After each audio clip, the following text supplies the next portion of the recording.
नमस्कार मंडळी प्रथमतः आपल्या रॉयल गोष्टी यूट्यूब चॅनल तुमचं सहर्ष स्वागत।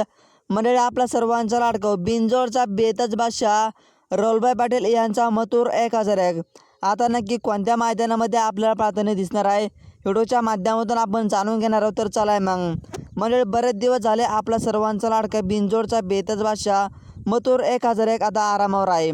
आपल्याला बरेच दिवसानंतर मथुर आता मैदानामध्ये पाळताना दिसणार आहे। आत्ताच 4-5 दिवसापूर्वी मथुरचा आणि सर्जाचा एक फेराही काढला। मित्रांनो, आपला सर्वांचा लाडका बिंजोडचा बेताज बादशाह मथुर 1001 आपल्याला आता डायरेक्ट 22 तारखेच्या हिंदकेसरी माळशिरस मैदानामध्ये पाळताना दिसू शकतो। कारण की येणारं हिंदकेसरी मैदान हे मानाचं आणि मोठं हिंदकेसरी मैदान आहे।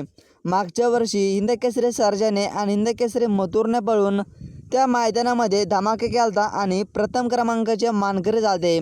तर मंडळी, येणारा हिंदकेसरी माळशिरस मैदानामध्ये आपल्याला आपला सर्वांचा लाडका बिंजोडचा बेताज बादशाह मथुर 1001 पाळताना दिसणार आहे।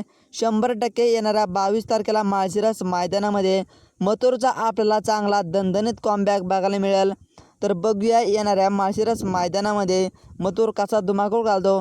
नक्कीच माझ्या माहितीनुसार येणाऱ्या माळशिरस मैदानामध्ये मथुर डायरेक्टली आपल्याला पाळताना दिसेल, मध्ये कोणत्याही मैदानावर न पाळता डायरेक्ट माळशिरस मैदानावरती। धन्यवाद।